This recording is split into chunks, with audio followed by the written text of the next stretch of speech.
Olá, sexto ano. Eu sou a professora Jéssica Burli, professora de Ciências. Nesta aula 11, nós vamos continuar a estudar o capítulo 7, Tecidos, o segredo do equilíbrio está no trabalho de uma grande equipe.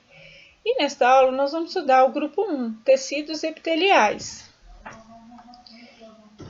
Tecidos epiteliais caracterizam-se por serem constituídos por uma ou mais camadas de células. Então, quando apresenta uma camada de célula, nós chamamos de tecido simples, e quando apresenta ou epitélio. Quando apresenta uma ou mais camadas, nós chamamos de tecidos estratificados. Então, olha só, aqui eu tenho uma célula, né, uma ao lado da outra, que é o epitélio simples ou tecido simples.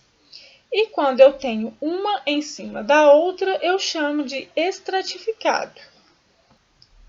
Funções. O tecido epitelial reveste as superfícies corporais externamente ou internamente, fornecendo-lhes proteção, absorção de nutrientes, secreta substâncias, é o caso das glândulas. Com base nessas funções, os tecidos epiteliais são classificados em epitélio de revestimento e epitélio glandular.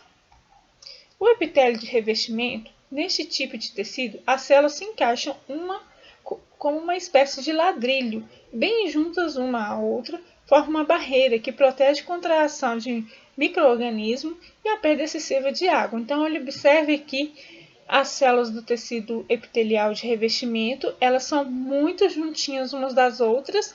Para quê? Para evitar a perda de água e a ação contra os micro-organismos. Esse tipo de tecido, ele é avascularizado, ou seja, não possui vasos sanguíneos. Então, ele não possui contato direto com o sangue. Por isso, esse tipo de tecido sempre está ligado com o outro, chamado tecido conjuntivo, que nós vamos estudar na aula da semana que vem.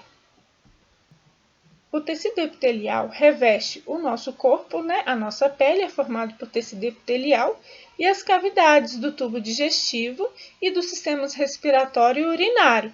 Então, observe aqui. Aqui eu tenho um tubo digestivo e aqui eu tenho a cavidade, ou seja, como ele é por dentro. Então, eu consigo ver que esse rosinha mais claro, né? Que tem essas voltinhas, que aqui é o tecido epitelial de revestimento.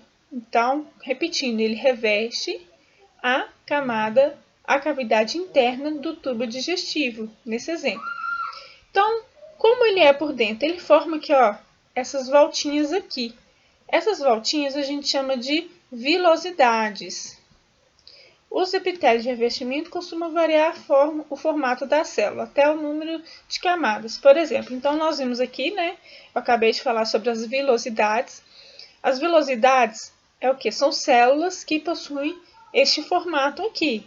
Que tem várias células aqui, ó, marronzinho aqui dentro, várias células formando essas vilosidades. E para que isso serve?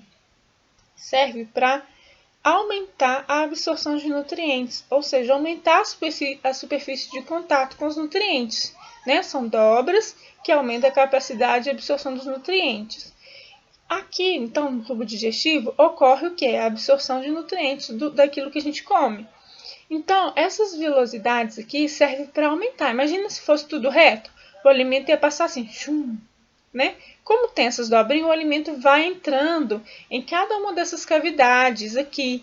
E isso faz com que aumenta a superfície de contato com o alimento, fazendo com que haja mais absorção dos nutrientes. Nós vamos voltar a estudar essas vilosidades aqui quando nós vamos estudar o sistema digestivo. Então, aqui, né, encerrando o epitélio de revestimento, né? Então, encerrando o epitélio de revestimento, agora nós vamos ver o epitélio glandular ou de secreção. São tecidos que secretam substâncias. Por exemplo, o suor, que é expelido pelo organismo para ajudar a regular a temperatura do nosso corpo. Ou hormônios, que são substâncias que controlam diversas funções do nosso corpo. Então, são exemplos de secreções secretadas pelo tecido, pelo epitélio glandular. E aí, essas glândulas podem ser de três tipos. A glândula exócrina, liberam substâncias para fora do corpo, no caso do leite materno, do suor e da lágrima, ou em cavidades, como a nossa saliva, né, que libera substância na nossa boca. As endócrinas liberam substâncias reguladoras na corrente sanguínea. Então, por exemplo, nós temos hormônios do crescimento e os hormônios sexuais. E nós temos também glândulas mistas, que exercem as duas funções, tanto liberar substâncias para dentro do corpo ou cavidade, tanto na corrente sanguínea. Então, esta foi a nossa aula de tecido epitelial. Vocês vão assistir também 2 vídeos que eu deixei complementar essa aula e fazer as atividades. Um abraço, pessoal, até a próxima semana.